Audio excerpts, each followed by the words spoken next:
Hello everyone, welcome back to my channel. तो जैसा कि आप जानते हैं कि सुप्रीम कोर्ट का कल जो निर्णय आया था कि बीएड वाले को बाहर कर दिया है प्राइमरी टीचर से, तो उसके जो है जजमेंट की कॉपी भी कल आ गई, आप लोगों ने देख ही लिया होगा। लेकिन अब इसमें ये है कि बीपीएससी में ये बीएड वाले एलिजिबल होंगे कि नहीं, क्योंकि उसका फॉर्म भी फिलअप हो गया है और हमारा एडमिट कार्ड भी आ गया है और उसका एग्ज़ाम भी होने वाला है नेक्स्ट वीक में। तो ऐसे में आइए देखते हैं शिक्षा विभाग का क्या बयान आया है इस पे, और शिक्षा विभाग के अधिकारी क्या कहते हैं। आइए आगे देखते हैं। इसमें इन्होंने ये कहा हुआ है कि राष्ट्रीय अध्यापक शिक्षा परिषद दिशा निर्देश पर तय होगी योग्यता। तो इसमें मेन इन्होंने ये कहा है कि राष्ट्रीय अध्यापक शिक्षा परिषद एनसीईआरटी के दिशा निर्देश के आलोक में ही बिहार प्राथमिक शिक्षा कक्षा 1 से 5 नियुक्ति में बीएड डिग्री को शर्तों के आधार पर मौका दिया जाता है।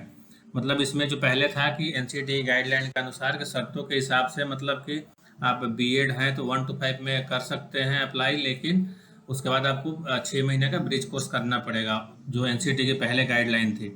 नियुक्ति के 2 वर्षों के दो साल के अंदर अंदर आपको एक ब्रिज कोर्स 6 माह का करना पड़ेगा। इसी आधार पर पूर्व बीएड डिग्री करने वाले प्राथमिक शिक्षक बनते रहे हैं।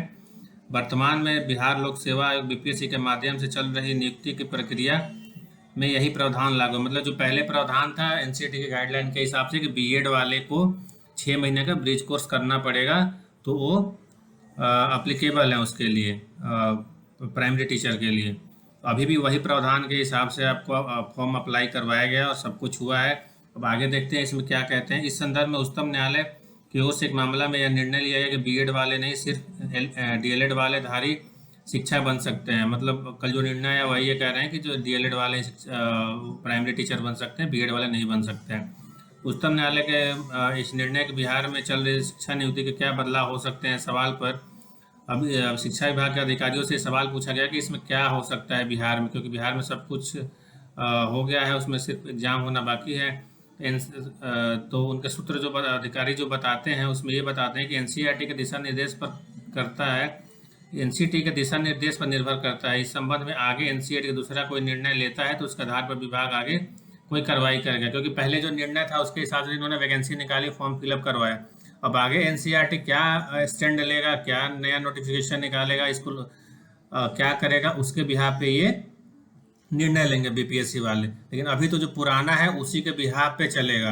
अगर नया कोई निर्णय आता है एनसीईआरटी की तरफ से तो उस पर ये लोग सोचेंगे या जो करना होगा करेंगे। अब इसमें यह कहा गया है कि वर्तमान में चल रही नियुक्ति प्रक्रिया में विभाग ने साफ कर दिया है कि एनसीईआरटी द्वारा मान्य प्राप्त संस्था से बीएड वाले भी 1 से 5 कक्षा पढ़ाने के लिए योग्य माने जाएंगे। जो वर्तमान में एनसीईआरटी की गाइडलाइन थी उसमें साफ क्लियर था कि जो बीएड वाले हैं वो भी अगर एनसीईआरटी द्वारा मान्यता प्राप्त संस्था से बीएड कर रखा है तो वो 1 से 5वीं तक के पढ़ाने योग्य है। लेकिन इस प्रकार के स्कूल के रूप में नियुक्त अभ्यर्थी नियुक्त होने के 2 साल के अंदर एनसीईआरटी द्वारा मान्यता प्राप्त शिक्षक में 6 महीने का ब्रिज कोर्स करना पड़ेगा।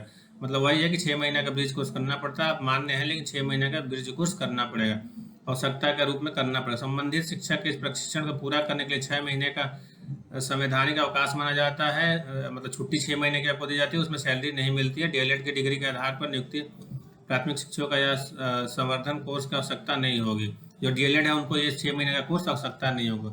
लेकिन अब इसमें यही है कि उनका अधिकारी कह रहे हैं कि जो एनसीईआरटी की जो गाइडलाइन थी पहले, उसी गाइडलाइन पर हमने फॉर्म भरवाया है। अब अगर कोई नई गाइडलाइन आती है एनसीईआरटी की तो उस पर हम विचार करेंगे कि क्या करना है क्या नहीं करना। लेकिन अभी तो जो है सो वही चलेगा, आपका एग्जाम होगा और आपका सब कुछ जैसे चल रहा था वैसे ही होगा। अभी उसमें कोई बदलाव नहीं है, कुछ नहीं है। अब इसमें क्या है कि ऊपर जो दिया है परीक्षा के माध्यम से अभ्यर्थी का चयन, मालूम हो बीपीएससी की प्राथमिकी इतने टीचर जो भरे हैं, ये सारी चीज़ें हैं 2002 के अनुसार प्राप्त किया गया अर्हता का मान्य होगा। तो ये सब चीज़ें दिए गए, इसमें कुछ ऐसा नया नहीं है। लेकिन इन्होंने यही कहा कि एनसीईआरटी की जो गाइडलाइन है उसके हिसाब से हमने वैकेंसी निकाली, फॉर्म फिलअप कराया, सब कुछ। अगर नया कोई आता है एनसीईआरटी के तरफ से तो हम कुछ देखेंगे, नहीं तो जैसे चल रहा है वैसे ही चलेगा। ठीक है जी, अगर आगे कोई ऐसी सूचना आती है तो आपको बताएंगे। Thank you for today.